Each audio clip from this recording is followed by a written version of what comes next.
क्रिया से 4 परागकण बनते हैं। आपको बताना है 100 परागकण बनाने के लिए कितने अर्धसूत्री विभाजन कराने होंगे, है ना। इसका सही जवाब क्या होगा, तो भैया 100 का डिवाइड जब 4 से करोगे तो 4 2 जा 8, 4 5 जा 20, 25। ठीक है, ये सभी को याद रखना है। ठीक है, यहां पर सभी को याद रखना है 100 परागकण बनाने के लिए कितने अर्धसूत्री विभाजन की आवश्यकता होगी, 25, यानी ऑप्शन नंबर सी। सी बच्चा करेक्ट आंसर है। ठीक है, सी क्या है आपका करेक्ट आंसर है। बोलो सब क्लियर, बोलो बोलो, यहां तक सभी को क्लियर है, क्लियर है। आइए अगला सवाल, नेक्स्ट क्वेश्चन है, बीजांड का वह स्थान जहां बीजांड वृंत जुड़ा होता है उसे क्या कहते हैं। ठीक है, आपके सामने क्वेश्चन आ चुका, बीजांड का वह स्थान जहां बीजांड वृंत जुड़ा होता है हम उसे क्या कहते हैं। ऑप्शन ए निभाग कहते हैं, ऑप्शन बी नाभिका कहते हैं, ऑप्शन सी केंद्रक कहते हैं, या ऑप्शन डी माइक्रोपाइल कहते हैं, या ऑप्शन नंबर डी माइक्रोपाइल कहते हैं। जल्दी बताओ। ठीक है, आपके सामने हमारा क्वेश्चन आ चुका, यूपी बोर्ड और बिहार बोर्ड दोनों में आया हुआ सवाल है कि बीजांड का वह स्थान, देखो मेरे दोस्त, बीजांड ना कुछ इस प्रकार का होता है। ये हमारा क्या है, बीजांड है। ठीक है, इस तरीके का हमारा बीजांड होता है, सबको पता है।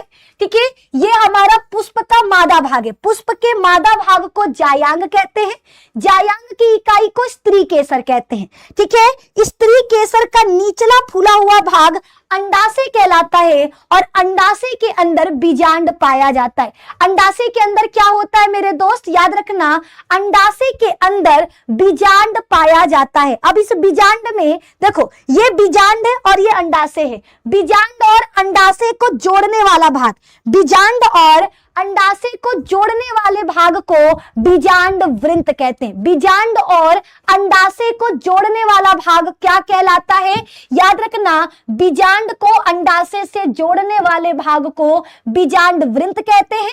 बीजांड के चारों तरफ 2 आवरण होता है, बाहरी आवरण क्या कहलाता है, बाह्य अध्यावरण, अंदर वाला क्या कहलाता है, अंतः अध्यावरण। ठीक है, बीजांड के अंदर एक लिक्विड होता है जिसे बीजांड काय कहते हैं। ठीक है, जहां पर अध्यावरण बिल्कुल ही अनुपस्थित होता है हम उसे कहते हैं बच्चा क्या, बीजांड द्वार, और इसके विपरीत में जो स्थान है उसे कहते हैं निभाग। क्या, निभाग। ठीक है, ये सभी को याद रखना है। बताओ क्लियर है। अमन कुमार मैम टेस्ट कहां होगा, कैसे होगा, बच्चा सब बताएंगे, सब्र करो, है ना। अभी पहले 2000 लाइक हो गया क्या, रुको जरा देखें, 2000 लाइक करवा दिए क्या तुम लोग, अभी तक 1000 लाइक भी नहीं हुआ है। पहले लाइक कंप्लीट कराइए फिर ना मिलेगा जी, है ना। लाइक की संख्या बहुत कम है, पहले लाइक की संख्या बढ़ाइए। ठीक है, फिर बच्चा आपको देखने को मिलेगा टेस्ट। ठीक है, चलो अभी यहां पर आओ, यहां आ जाइए। बीजांड का वह स्थान जहां बीजांड वृंत जुड़ा होता है उसे क्या कहते हैं, याद रखना, उसे कहते हैं, बीजांड का वह स्थान जहां बीजांड वृंत जुड़ा होता है उसे नाभिका कहते हैं। ठीक है, ये सभी को देखो यहां पर। ठीक है, बीजांड और अंडाशय को जोड़ने वाला बीजांड वृंत कहलाता है, बीजांड वृंत कहलाता है। और बीजांड वृंत ये हमारा डंठल है, बीजांड वृंत, और ये हमारा बीजांड है।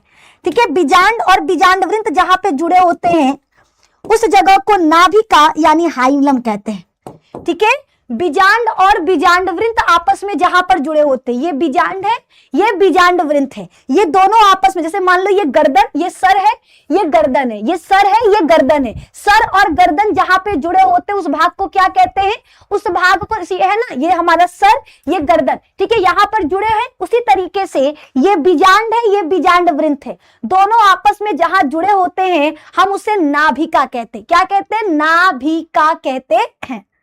यानी करेक्ट आंसर क्या होगा, ऑप्शन नंबर बी। बी पर हमने टिक कर दिया और बी बताया 58% बच्चों ने। ठीक है, क्लियर क्लियर क्लियर क्लियर, बहुत बढ़िया। आ जाओ,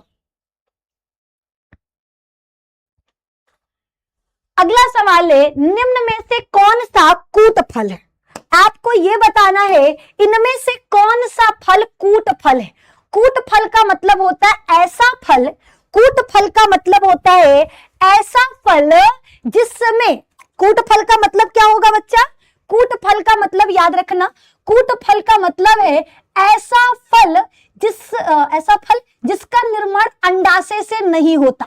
ठीक है, कूट फल का मतलब ऐसा फल जिसका निर्माण अंडाशय से न होकर पुष्प के किसी दूसरे भाग से होता है, ऐसे फलों को कूट फल कहते हैं। ऐसे फलों को क्या कहा जाता है, याद रखना, ऐसे फलों को कूट फल कहा जाता है। बताओ क्लियर है? बोलो बोलो, क्या सभी को क्लियर? कूट फल किसे कहेंगे? वो फल जिसका निर्माण अंडाशय से न होकर पुष्प के किसी दूसरे भाग से होगा, हम उन फलों को कूट फल कहते हैं। हम उन फलों को क्या कहते हैं? कूट फल कहते हैं। जैसे एग्जांपल में आम, अंगूर, सेब और मटर। तो सही जवाब होगा सेब।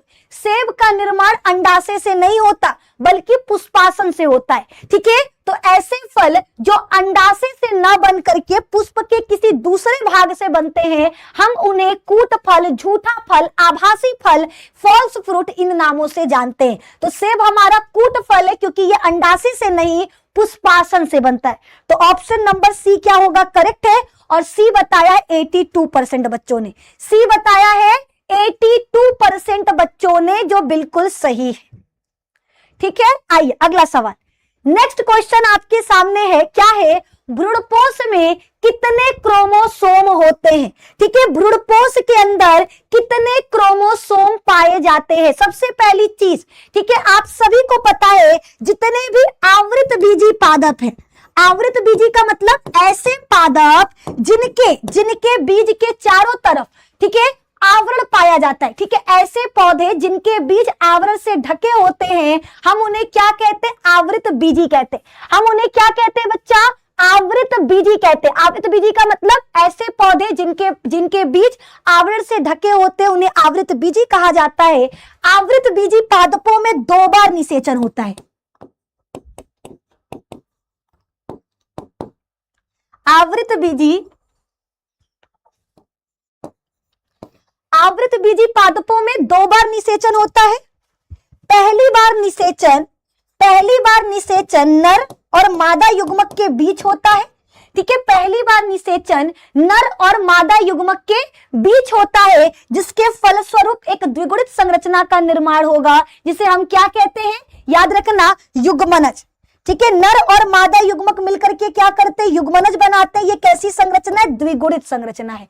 फिर आगे की तरफ दूसरी बार निषेचन नर युग्मक और द्वितीयक केंद्रक के बीच होता है। द्वितीयक केंद्रक के बीच होता है, जिसके फलस्वरूप एक त्रिगुणित संरचना का निर्माण होगा, जिसे हम भ्रूणपोष कहते हैं। ठीक है, भ्रूणपोष कैसा होता है? त्रिगुणित होता है। ये सभी को याद रखना है। ठीक है, ये सभी को याद रखना है। आवृत बीजी पादपों में 2 बार निषेचन होगा। ठीक है, पहली बार निषेचन नर और मादा युग्मक के बीच होता है, जिसके फलस्वरूप युग्मनज बनेगा। दूसरी बार निषेचन नर और द्वितीयक केंद्रक के बीच होता है, जिसके फलस्वरूप एक त्रिगुणित संरचना का निर्माण होगा, जिसे हम क्या कहेंगे? भ्रूणपोष कहेंगे। तो भ्रूणपोष कैसी संरचना है? भ्रूणपोष कैसी संरचना है? याद रखना, त्रिगुणित संरचना है। भ्रूणपोष कैसी संरचना है बच्चा? तो भ्रूणपोष त्रिगुणित संरचना है। 3N है ना, त्रिगुणित संरचना है। नर युग्मक और द्वितीयक केंद्रक मिलकर के भ्रूणपोष बनाते हैं। क्या बनाते हैं? भ्रूणपोष बनाते हैं। ठीक है, नर युग्मक और द्वितीयक केंद्रक मिलकर के क्या बनाते हैं? भ्रूणपोष बनाते हैं। क्लियर? बोलो हाँ, यस मैम। चलिए अगला सवाल नेक्स्ट है, परागकणों का बाह्य चोल किस चीज का बना होता है? आप सभी को पता है परागकण, ठीक है, पुष्प के नर भाग को क्या कहते हैं? पुमंग कहते हैं। पुमंग की इकाई को पुंकेसर कहते हैं। पुंकेसर का ऊपरी फूला हुआ भाग परागकोश कहलाता है। परागकोश के अंदर परागकण पाया जाता है। परागकोश के अंदर क्या होता है? परागकण होता है। ये सभी को याद रखना है। और एक चीज और याद रखना, परागकणों का बाह्य चोल, परागकण है ना, परागकण के चारों तरफ दो परत होता है।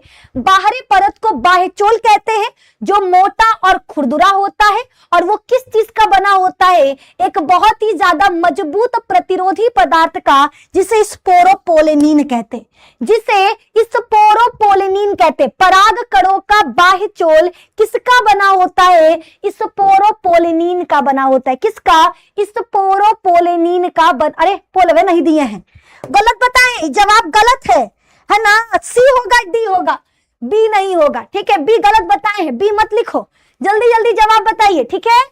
परागकणों का बाह्य चोल किस चीज का बना होता है, जल्दी बताओ।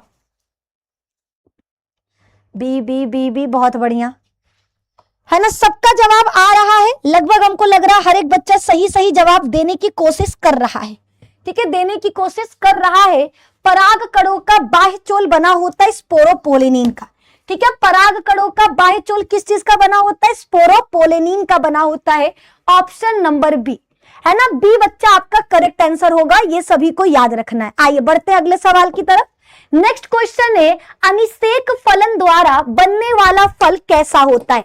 आपके सामने क्वेश्चन आ चुका, क्वेश्चन क्या है, अनिषेक फलन द्वारा बनने वाला फल कैसा होता है। ए बीज रहित, दूसरा बीज युक्त, तीसरा छोटे फल, या डी गुठली गुठली वाले सही, ठीक है। अनिषेक फलन का मतलब होता है ऐसा फल जो बिना निषेचन का बन जाए, ठीक है, वे फल जो बिना निषेचन के बन जाते, नर और मादा युग्मक मिलबे नहीं किया और फल बनकर तैयार, ठीक है।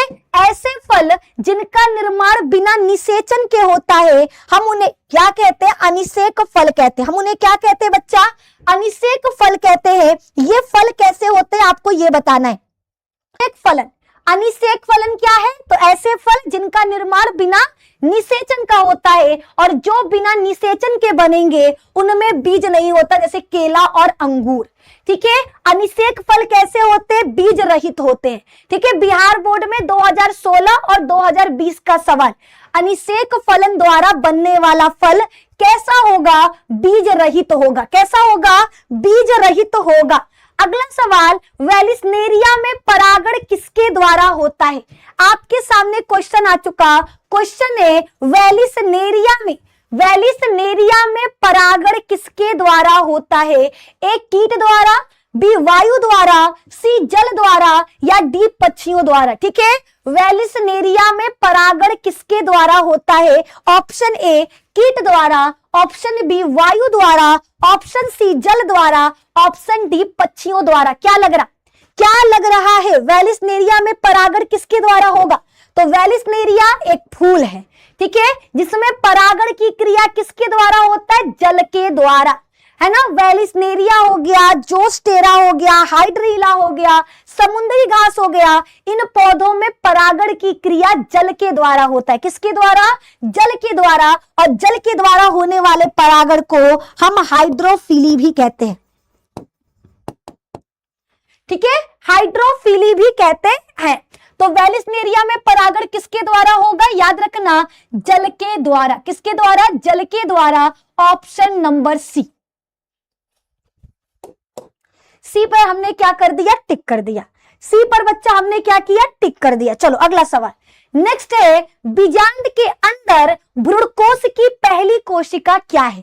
ठीक है, बीजांड के अंदर जो भ्रूणकोश की पहली कोशिका बनती है उसे क्या कहते हैं। लघु बीजाणु, गुरु बीजाणु, पराग मात्र कोशिका, या इनमें से कोई नहीं। सिंपल सा, भ्रूणकोश को और क्या कहा जाता है। ठीक है, बीजांड के अंदर भ्रूणकोश पाया जाता है। जैसे पराग कण के पराग कोश के अंदर क्या है, लघु बीजाणु। पराग कोश के अंदर लघु बीजाणु बनते हैं, वैसे ही बीजांड के अंदर क्या बनेगा। बीजांड के अंदर बताओ, लघु बीजाणु बनेगा, गुरु बीजाणु बनेगा, पराग मात्र कोशिका बनेगा, या इनमें से कोई नहीं। या इनमें से कोई नहीं क्या लग रहा है इस सवाल का सही जवाब, है ना। इसका करेक्ट आंसर बताओ। B B B B C C, बहुत बढ़िया बहुत बढ़िया, जल्दी जल्दी जवाब दीजिए। ठीक है, क्या लग रहा। बीजांड के अंदर भ्रूणकोश की पहली कोशिका क्या है, तो याद रखना बीजांड के अंदर जो भ्रूणकोश की पहली कोशिका होती है हम उसे गुरु बीजाणु कहते हैं। हम उसे क्या कहते हैं मेरे दोस्त, याद रखना गुरु बीजाणु कहते हैं। ठीक है, ऑप्शन नंबर बी। और 36% बच्चों ने जवाब दिया है। अरे नालायको, बीजांड के अंदर लघु बीजाणु कैसे आ जाएगा? बीजांड के अंदर लघु बीजाणु कैसे आ जाएगा? थोड़ा सा तो सेंस का इस्तेमाल करो। बीजांड के अंदर गुरु बीजाणु न बनेगा जी।